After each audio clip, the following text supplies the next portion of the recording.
federal government says the amount spent on subsidizing electricity every month is 30 billion naira. It disclosed it at the, it disclosed that the government subsidy on electricity had been reduced by 20 billion. So it used to be 50 billion monthly, following improvements in the collection of power tariffs by distribution companies. Arise business analyst Chika Mbonu joins us now from Abuja to discuss further. Chika, good morning to you. Thank you so much for joining us. We seem to be talking about subsidies all the time, Chika. Morning, Rotus. Morning, sir. What do you make of this figure coming from on power, electricity subsidies, now down to 30 billion a month? Let me share with our viewers, what is really how this subsidy arises. The power value chain in Nigeria. It can start from the GENCOs, generation companies. I think that there are 6 of them now who buy gas from the gas companies, generate electricity. In Nigeria, the electricity that is generated is sold in bulk to Nigerian bulk electricity trading company at the market rates. This electricity is passed on through the transmission company down to the distribution companies.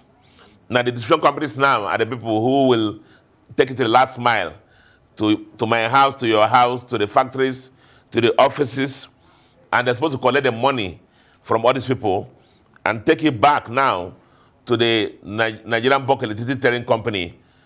Now, so what happens is that, remember, the power generated is sold to Nigerian bulk electricity trading company. Let's say it's X.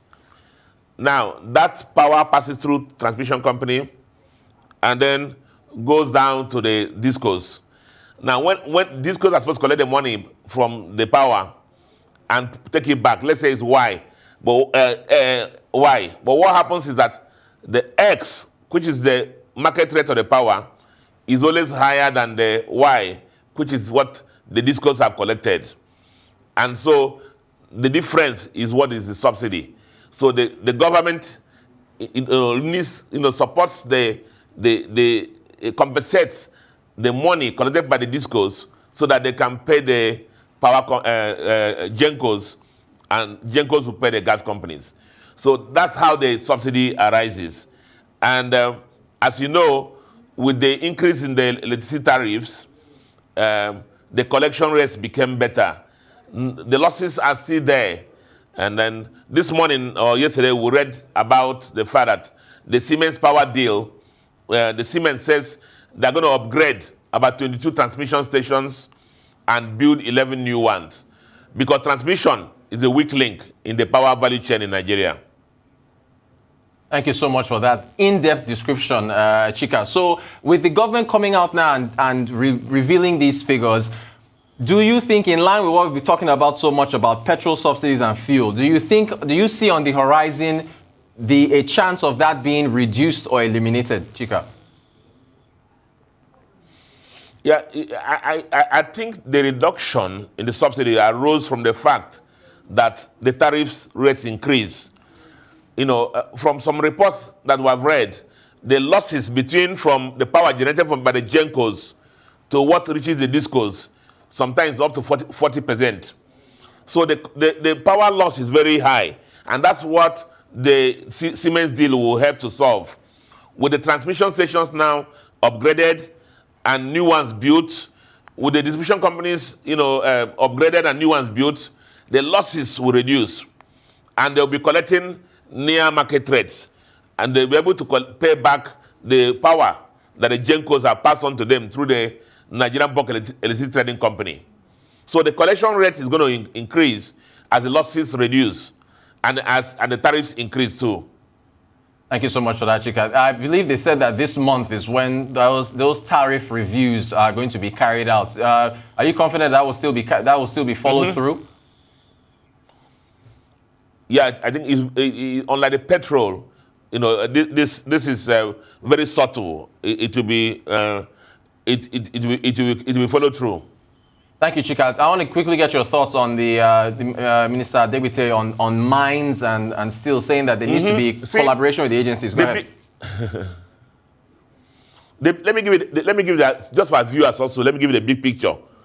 The big picture is that mining, for example, contributes less than 1% to our GDP. And listen, mining history in Nigeria started from something like 1903. Believe me when I say this, in 1940s, we were exporting things like tin, columbite, and coal.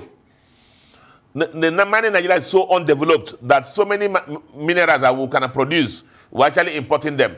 Things like salt and iron ore. And why? Because of the cost of oil. When oil was discovered in Nigeria in 1956, literally everything about solid mineral was abandoned. And if the solid mineral is focused on, Nigeria has almost every mineral that the world requires. But in 2015, Nigeria identified about 7 minerals, critical minerals, that they were going to focus on. And those minerals, include things like coal, gold, cobalt, so that the government will focus on it and then use it the revenue from there to diversify from oil. But the success in that has been limited. You know what has been happening to Ajaokuta Steel?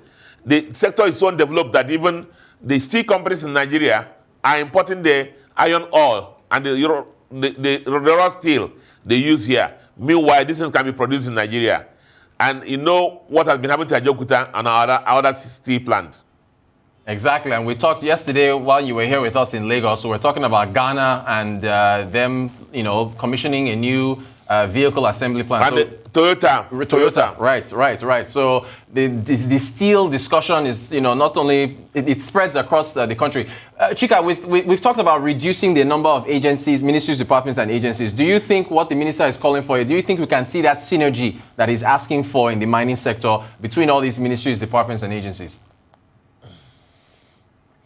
Yeah, I think that's what is pleading, because, a typical investor, if you have gone, I've had to deal with some of these mining licenses. You pass through the eye of, the needle.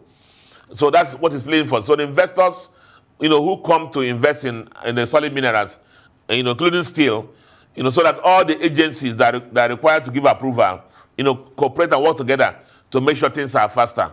Because as at now, it is very burdensome, very burdensome.